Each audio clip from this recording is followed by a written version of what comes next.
السلام عليكم ورحمه الله تعالى وبركاته. الف مرحبا بكم دائما في قناتكم الطبخ سهل مع اسماء. وصفه اليوم ان شاء الله غادي تكون عباره على كلاص اللي هو جد سهل وبسيط، فيه يعني مكونات قليله وبسيطه. بالنسبه للمقادير اللي غادي نحتاجو فيه، فغادي نحتاجو 200 غرام ديال الياغورت طبيعي الكريمي، طبيعي يعني ما فيه لا سكر لا حتى شي حاجه، والقوام ديالو كيكون كريمي من الافضل. عندي هنايا واحد 80 غرام ديال الحليب المركز المحلى، ممكن لكم تشريوه واجد اولا تصوبوا في الدار، فكنت ديجا درت الطريقه ديالو في الفيديو، غنخلي لكم الرابط ديالها.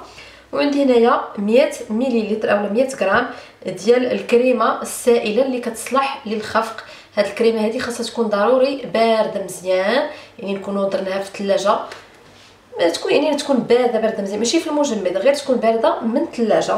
وعندي هنايا واحد العنصر اللي هو اختياري، واحد المعلقه صغيره ديال العسل، كتبقى اختياريه، اما هما يعني المقادير الرئيسيه هما هاد الثلاثه هادو. معلقه العسل كتبقى اختياريه. فندوزو دابا على بركه الله لطريقه التحضير.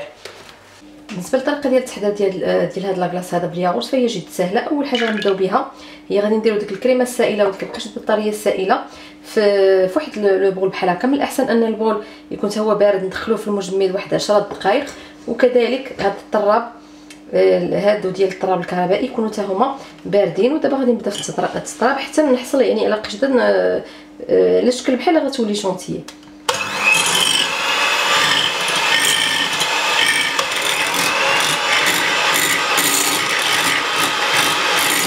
اذا كملت عمليه الخفق كتولي لي الكريمه على هذا الشكل هذا، نحتفظ بها جانبا ونكملوا بقيه الوصفه. الخطوه المواليه هي غادي نديروا هذاك الياغورت طبيعي، يعني ما فيه لا سكر لا والو، وانتم كتشوفوا القوام ديالو فهو ياغورت كريمي. وبالنسبه نسيت ما ذكرت لكم، فان ديك الكريمه السائله او ديك القشده الطريه السائله حتى هي راه كتكون بدون السكر، ما فيها ماشي داك اللي فيها السكر.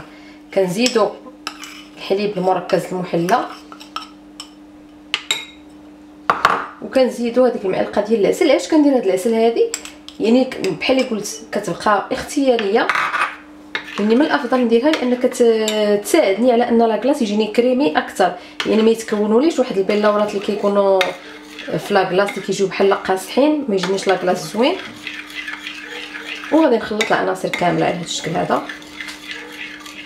دابا هنا ما بقى لي غير نضيف هذاك الياغورت مع الحليب المركز المحلى، الخليط ديال القشده الطريه اولا الكريمه السائله اللي خفقناها من قبل.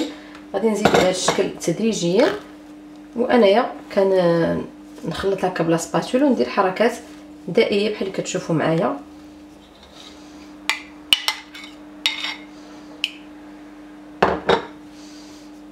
الخليط ديال لاكلاص ديالي ها هو وجد، كيجي على هذا الشكل هذا بحال اللي كتشوفوا معايا.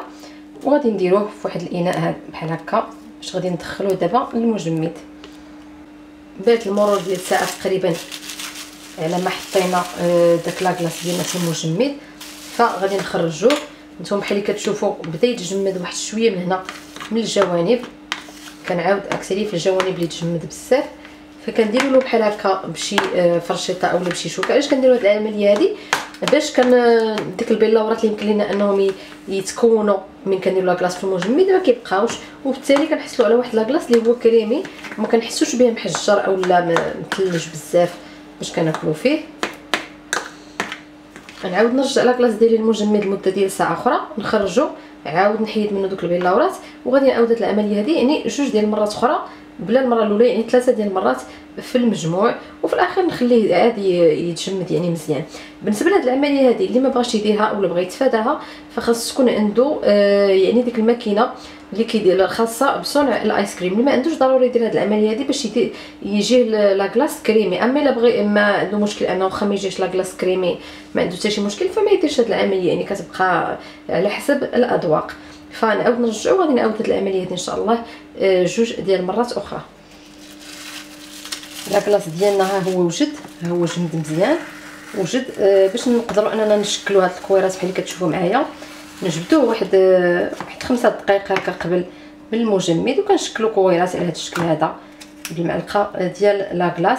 هاد لاكلاص هذا ممكن اننا نرافقوه مثلا بالفواكه الطريه، اي نوع من الفواكه اولا كولي ديال الفواكه اولا فواكه الجاف، مثلا ديرها مع الكركاع وشويه ديال حبيبات الشكلاط كيجي رائع. يعني كيبقى عندنا الاختيار باش يمكننا نرافقوا هاد لاكلاص هذا.